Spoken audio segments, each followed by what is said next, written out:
नमस्कार, मैं हूं कुमार पोद और बहुत स्वागत है आपका फर्स्ट बिहार झारखंड में। फर्स्ट बिहार झारखंड में इस वक्त हम आपको बिहार की सियासत की सबसे बड़ी खबर बताने जा रहे हैं। वैसे आपको बता दें कि जब हम आपके सामने हाजिर हैं तो उस वक्त बेंगलुरु में विपक्षी पार्टियों की साझा बैठक हो रही है।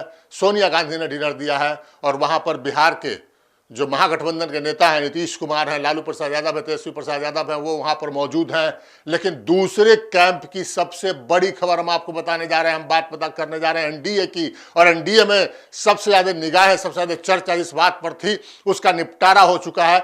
विवाद जो है, जो दो चाचा भतीजा के बीच जो जंग छिड़ी थी उसका निपटारा हो चुका है। हम आपको बताने जा रहे हैं कि सियासी चाचा नहीं, अपने चाचा पशुपति कुमार पारस और उनके अपने भतीजे चिराग पासवान के बीच जो विवाद चल रहा था, जो जंग चल रहा था, जो युद्ध चल रहा था, उसका फैसला हो चुका है और इसका फैसला बीजेपी ने कर दिया है। हम आपको बताने जा रहे हैं कि इस जंग में पारस का पत्ता साफ हो चुका है, चाचा का पत्ता साफ हो चुका है। बीजेपी ने यह कह दिया, ये क्लियर कर दिया है कि चिराग पासवान के साथ उनका गठबंधन होगा, बीजेपी का गठबंधन होगा।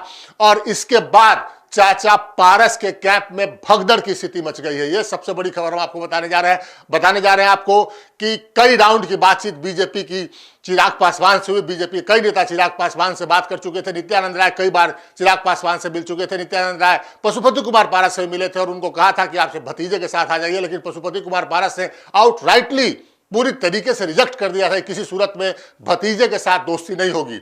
और इसके बीच बीजेपी के सामने यह धर्म संकट खड़ा था कि वो चाचा और भतीजे में से किसको चुने। आखिरकार भतीजे की जीत हो गई है और चिराग पासवान की डील बीजेपी से पक्की हो गई है। चिराग पासवान की डील कल रात में ही बीजेपी से लगभग पक्की हो गई थी। आज उस पर औपचारिक मुहर तब लगी जब चिराग पासवान सबसे पहले अमित शाह से मिलने गए और फिर उन्होंने बीजेपी के राष्ट्रीय अध्यक्ष जेपी नड्डा से मुलाकात की। और दोनों नेताओं से मुलाकात के बाद ये जो खबर हमारे पास आ रही है कि चिराग पासवान की डील जो है, वो सीटों की संख्या जो है वो तय हो चुकी है। और चिराग पासवान शुरू से इस बात पर अड़े थे कि जितनी सीटें पिछली दफा लोक जनशक्ति पार्टी को मिली थी 2019 के लोकसभा चुनाव में, यानी 6 सीटें जो मिली थी, वो 6 सीट हमको मिलनी चाहिए। लेकिन जो हमारे पास सूत्रों के हवाले से खबर आ रही है वो ये कि चिराग पासवान को बीजेपी ने 5 लोकसभा सीट का ऑफर दे दिया है। 5 लोकसभा सीट पर चिराग पासवान की जो पार्टी है, जो 2 धड़े में बढ़ चुकी है। पहले लोक जनशक्ति पार्टी हुआ करती थी और अब लोक जनशक्ति पार्टी रामविलास, जिसके अध्यक्ष चिराग पासवान है, और दूसरी पार्टी पशुपति कुमार पारस की पार्टी जो राष्ट्रीय लोक जनशक्ति पार्टी है, उनके 2 धड़ों में पार्टी बच चुकी है। लेकिन चिराग पासवान की लोक जनशक्ति पार्टी रामविलास के पास 5 सीटें आएंगी, ऐसी खबरें हमको हमारे सामने आ रही है कि बीजेपी ने इस पर मुहर लगा दिया है। और इसकी पुष्टि कराने के लिए चिराग पासवान आज अमित शाह से मिले, जेपी नड्डा से मिले और दोनों ने उनको ये कह दिया है कि 5 सीट उनके खाते में जाएगी। पशुपति कुमार पारस का पत्ता साफ हो गया है। वो बार बार ये दावा कर रहे थे कि हम हाजीपुर लोकसभा सीट से चुनाव लड़ेंगे, जो स्वर्गीय रामविलास पासवान की सीट हुआ करती थी। पिछले चुनाव में वो सीट जो है रामविलास पासवान ने पशुपति कुमार पारस को दी थी। हालांकि उसके पीछे कारण यह था कि उस वक्त चिराग पासवान अपने संसदीय क्षेत्र जमुई को छोड़ना नहीं चाहते थे, इसलिए रामविलास पासवान ने अपने भाई को सीट देने का फैसला किया था। इस बार जब चिराग पासवान ने यह ऐलान किया कि वो हाजीपुर सीट से चुनाव लड़ेंगे तो पशुपति कुमार पारस बोल रहे थे कि चिराग पासवान की जमानत जब्त करा देंगे। लेकिन अब बीजेपी ने उनका पत्ता साफ कर दिया है। यह क्लियर हो गया है कि पशुपति कुमार पारस कम से कम एनडीए की ओर से, बीजेपी के समर्थन से हाजीपुर से चुनाव लड़ने नहीं जा रहे हैं। चिराग पासवान को वैशाली सीट के साथ साथ 5 लोकसभा सीट देने का बीजेपी ने भरोसा दिला दिया है, कह दिया है। और उसके बाद चिराग पासवान माने हैं और तब 18 तारीख की कल जो मीटिंग होने जा रही है उसमें चिराग पासवान जाने को राजी हुए हैं। और फिर बाद में हम आपको यह बता दें कि बाद में अगर मंत्रिमंडल का फेरबदल होता है तो चिराग पासवान के मंत्री बनने की भी संभावना काफी ज्यादा है, क्योंकि बीजेपी पहले से यह ऑफर दे रही थी कि चिराग पासवान आए और उनको मंत्री बनाएंगे। लेकिन चिराग पासवान ने उस वक्त ही कहा था कि पहले आप लोकसभा में चुनाव में हमको कितनी सीटें दीजिएगा ये क्लियर कीजिए, तब हम आपके साथ आ सकते हैं, अभी हम नहीं आएंगे।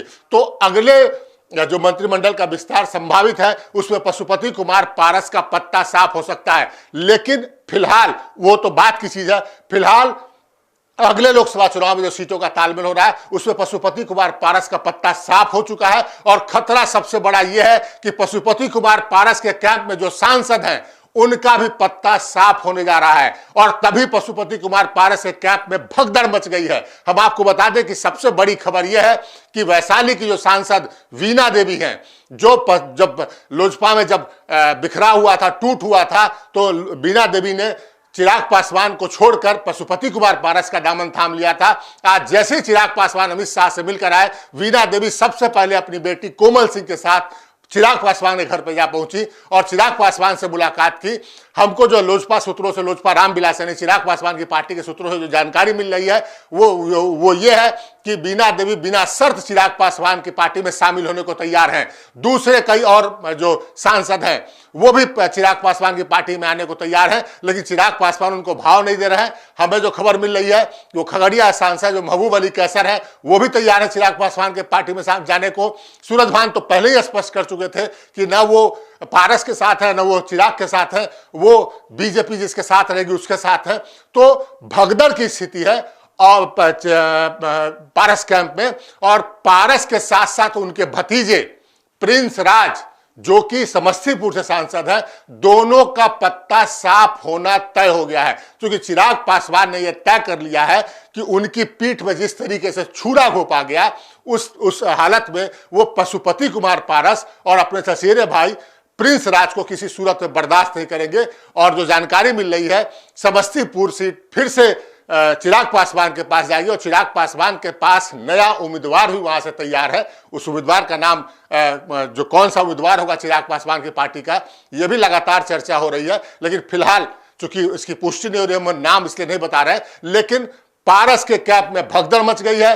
पशुपति कुमार पारस हाजीपुर लोकसभा सीट से चुनाव कम से कम बीजेपी समर्थित उम्मीदवार के तौर पर नहीं लड़ेंगे, यह तय हो गया है। यह तय हो गया है कि उनके भतीजे प्रिंस राज जो पारस के साथ गए थे उनका पत्ता कटना तय हो गया है। वीणा सिंह पारस का साथ छोड़कर चिराग की पार्टी में शामिल होने की गुहार लगा रही हैं, लेकिन उन्हें टिकट दिया जाएगा इसका आश्वासन चिराग पासवान ने अब तक नहीं दिया है। चिराग पासवान अपने समर्थकों को कह रहे हैं कि हम जिन लोगों ने हमारे साथ धोखाधड़ी किया उनको हम टिकट नहीं देंगे इस बार। तो चाचा भतीजे की लड़ाई में भतीजे की जीत हो गई है। यह तय हो गया है कि चिराग पासवान हाजीपुर लोकसभा सीट से चुनाव लड़ेंगे, अपनी पार्टी चुनाव लड़ेंगे और बीजेपी उनको समर्थन करेगी।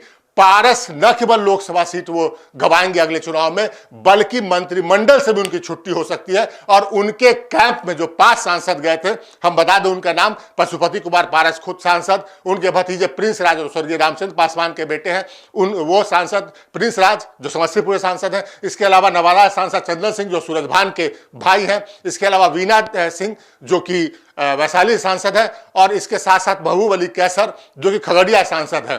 तो इसमें से कम 3 सांसद का पत्ता कटना तय हो गया। पशुपति कुमार पारस के साथ साथ 3 कम से कम सांसद ऐसे होंगे जिनको अगले चुनाव में कम से कम बीजेपी समर्थित उम्मीदवार वो नहीं बनेंगे।